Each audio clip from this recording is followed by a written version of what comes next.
Big story. And what we are tracking right now is US President Donald Trump's advisor Peter Navarro's making a comment, rather bold statement.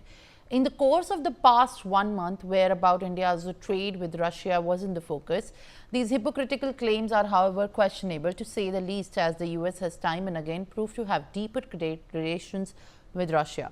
After his meeting with President Trump in Alaska, President Vladimir Putin has told the reporters that Russia and the US could do more business together. For example, between their Pacific coastline.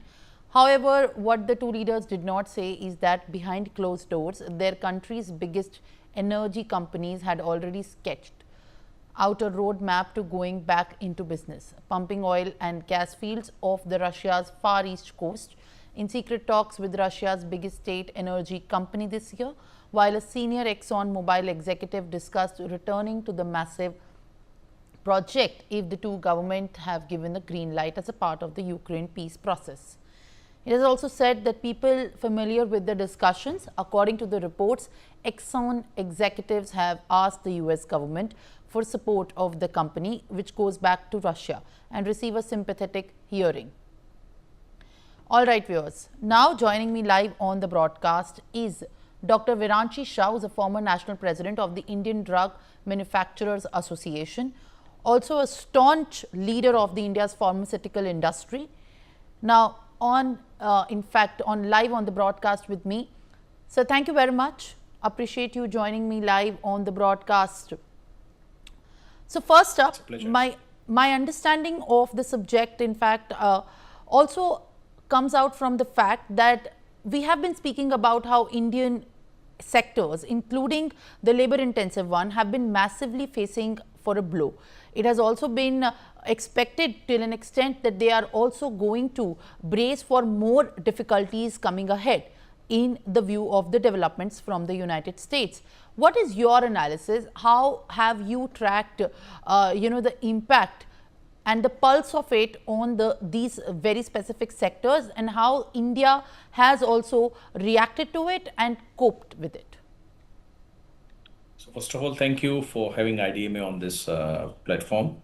And since I belong to the pharmaceutical industry, madam, I'll restrict my responses to the industry that I come from.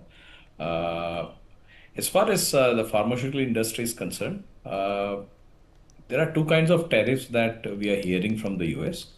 One is the reciprocal tariff and the other is a sectoral tariff. As far as the reciprocal tariff is concerned, which was initially 25% and very recently it has already been up to 50%, pharmaceutical industry and a couple of other industries have been kept out. So therefore, as of today, as we speak, apart from a general, I would say, a sense of anxiousness on what's going to be the future, there has not been any direct impact to the Indian pharmaceutical industry. The another talk was regarding the sectoral tariff, when he once has gone on record to say that I will come out with a pharma sectoral tariff and it could go as high as to 50% in next 18 months or 24 months. Now again, that it has to be seen in what form it comes. But as I said again, as on today, pharma sector is out of any tariffs as far as the US is concerned. A very recent development that has happened was, if you see their negotiation that has happened with the European Union, and as far as I know, even with the European Union, though a 15% tariff has been levied, the pharmaceutical generics have been kept out, generics and APIs have been kept out from the tariff, which means that even when the FTA is signed, they have ensured that the generics, which is the space where Indian pharma, plays a major role in the US, is likely not to be hit. But still, as I said, it's a sense of anxiety. Everybody's waiting to see what happens next. Well, fair enough. We also see that how after the announcement, there was an understanding of how Indian pharma is resilient to the potential US tariffs. What sense do you make of the development that has been in a larger manner not impacted the pharma industry as much? So, madam, if I talk about again the contribution of pharmaceutical industry, our data suggests that almost 47% of the generics sold in the US are sourced from India and Indian companies. And in terms of the import bill from the US side, if we see, we are close to about 10 billion of exports against their total import of 160 billion per year, which is about 6 to 7%. So you can understand that with a bill of 6 to 7%, they are able to service 47% of their generics. So in a way, our contribution on bringing down the cost of healthcare in the US markets and all other markets globally is very significant. And this, I'm sure, is a very important aspect that any government would consider. Considering that healthcare is a very basic need for any society. As far as your general question is concerned regarding the impact, I'm not very sure of other industries, but I think 50% is something the Indian government and the Indian industries have in mind, and strong negotiations are happening between India and the US, and we hope that it will soon come to some logical end.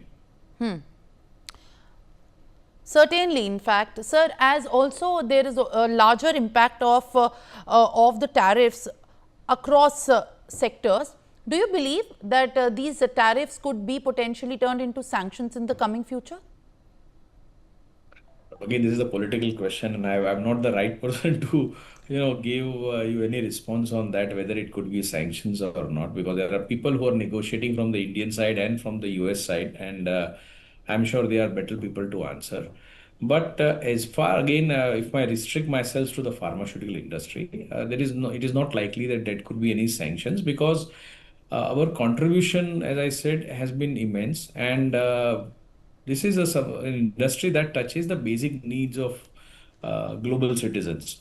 So even if a country decides not to buy from India, for example, shifting the supply chain of medicines is actually a time-taking process. You have to set up units there. The technology has to transfer, and subsequently there would be USFDA that would be auditing and approving those doses. So it's a 3 to 5 years job. Even if, for example, somebody in India today sets up a new plant to supply to the US, or somebody sets up a plant in the US to supply to the local market in the US, it's a process of 3 to 5 years. So shifting or sudden moving of this industry is generally not seen unless All right. government, yeah.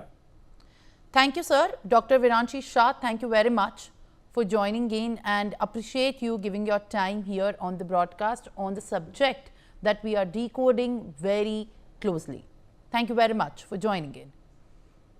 Now we also have another guest on the broadcast on these developments, Ambassador Manju.